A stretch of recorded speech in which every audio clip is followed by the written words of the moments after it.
मैं doctor Dhananjay Jadav, assistant professor department of political science, DAV PG college Siwan. आज मैं political science PG 4th semester के विद्यार्थियों के लिए सुरक्षा परिषद और उसमें भारत की अस्थायी सदस्यता की दावेदारी के बारे में जानकारी दूंगा। इसके पहले आप सभी को सुरक्षा परिषद की भूमिका के बारे में थोड़ी बहुत जानकारी पहले भी दी जा चुकी है। जनरल असेंबली के बारे में बताया जा चुका है।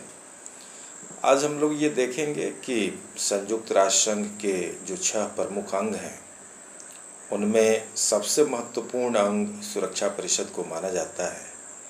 सुरक्षा परिषद संयुक्त राष्ट्र संघ का कार्यकारी अंग है। विश्व में शांति व्यवस्था की स्थापना करने का प्रमुख दायित्व सुरक्षा परिषद के कंधों पर ही है। सुरक्षा परिषद 15 सदस्यीय निकाय है, जिसमें 5 अस्थायी सदस्य देश हैं और 10 अस्थायी सदस्य देश हैं, जिनका चुनाव महासभा द्वारा 2 वर्षों के लिए किया जाता है। जो 5 अस्थायी सदस्य देश हैं वो अमेरिका, चीन, फ्रांस, ब्रिटेन और रूस है और इन्हीं 5 देशों को महाशक्तियाँ कहा जाता है और इन्हें ही वीटो का अधिकार प्राप्त है। सुरक्षा परिषद यूएनओ का कार्यकारी अंग है। ये हमेशा सत्र में रहता है। 24 घंटा की सूचना देकर के इसके बैठक बुलाई जा सकती है। जबकि मैंने ये भी बताया था कि महासभा जो यूएनओ का विधायी अंग है वो सितंबर माह के तीसरे सोमवार से उसकी बैठक शुरू होती है और दिसंबर तक चलती है, यानी साल में उसकी बैठक एक बार होती है। जबकि जो सिक्योरिटी काउंसिल है वो हमेशा सत्र में बनी रहती है और यूएनओ को एक तरह से सशक्त और कारगर बनाने का दायित्व सिक्योरिटी काउंसिल पर ही है।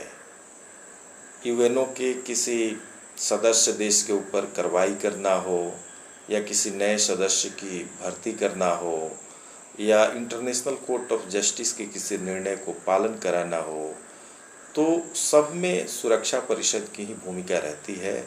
सुरक्षा परिषद के सिफारिश पर ही यूएनओ द्वारा इस तरह के कार्य किए जाते हैं। सुरक्षा परिषद जो है निश्चित रूप से उसकी महत्वपूर्ण भूमिका है शांति और व्यवस्था स्थापित करने पर, और इसमें जो 5 महाशक्तियां हैं उनको वीटो देने के पीछे यही उद्देश्य था कि ये 5 महाशक्तियां तत्कालीन समय में जब एक साथ एकमत होंगी तभी जाकर के विश्व में शांति व्यवस्था को स्थापित किया जा सकता है। अब जो है सुरक्षा परिषद के विस्तार की बात चल रही है। चूँकि 24 अक्टूबर 1945 को जब यूएनओ का गठन हुआ था तब इसके संस्थापक सदस्य देशों की संख्या 51 थी।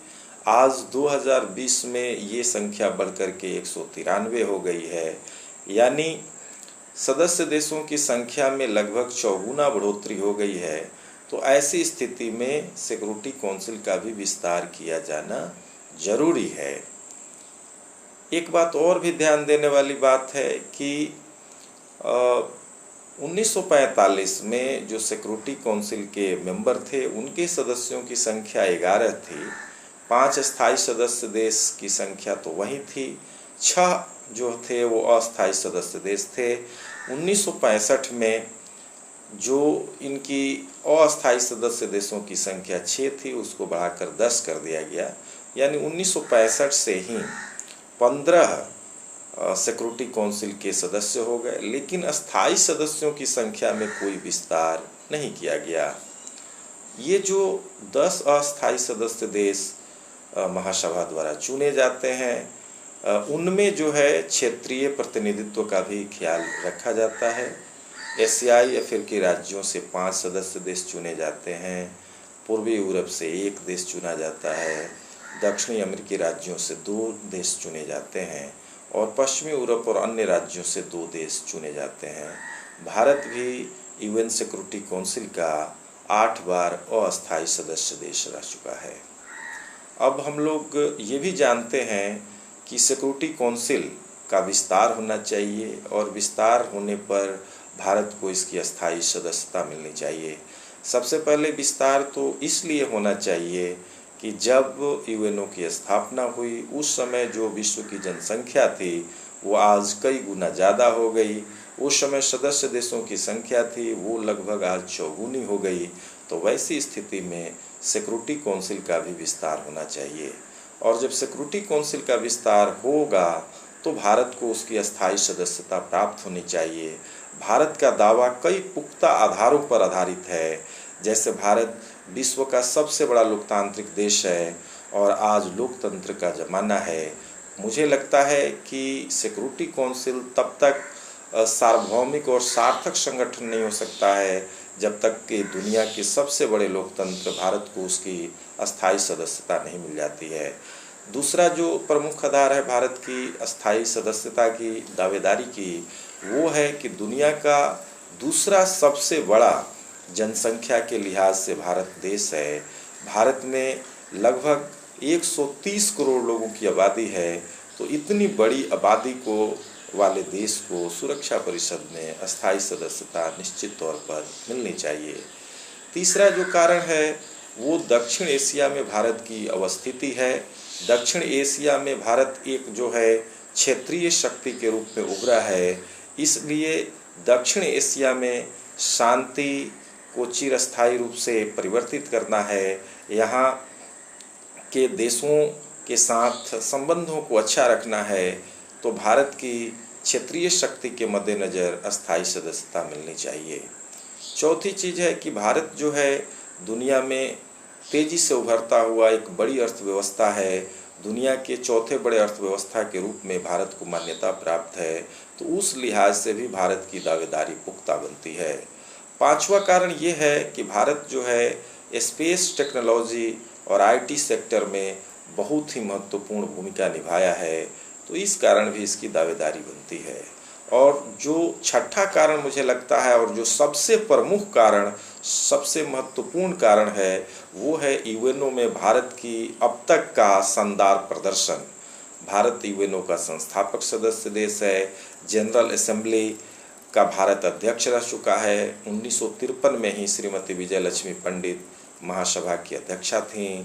इसके अलावा इंटरनेशनल कोर्ट ऑफ जस्टिस में भारत के नागेंद्र सिंह, आर.एस. पाठक, दलवीर भंडारी जैसे लोग न्यायाधीश और अध्यक्ष के रूप में काम कर चुके हैं। इसके अलावे भारत जो है यूएनओ द्वारा जो हमेशा शांति की प्रयास किया जाता है उसमें बढ़ चढ़ करके भारत ने हिस्सा लिया है। International peace keeping force Bharat जो है भेजा है, उसका नेतृत्व किया है।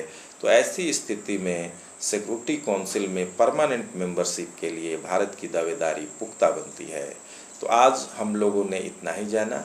अगले क्लास में फिर हम लोग और कुछ विशेष जानेंगे। धन्यवाद।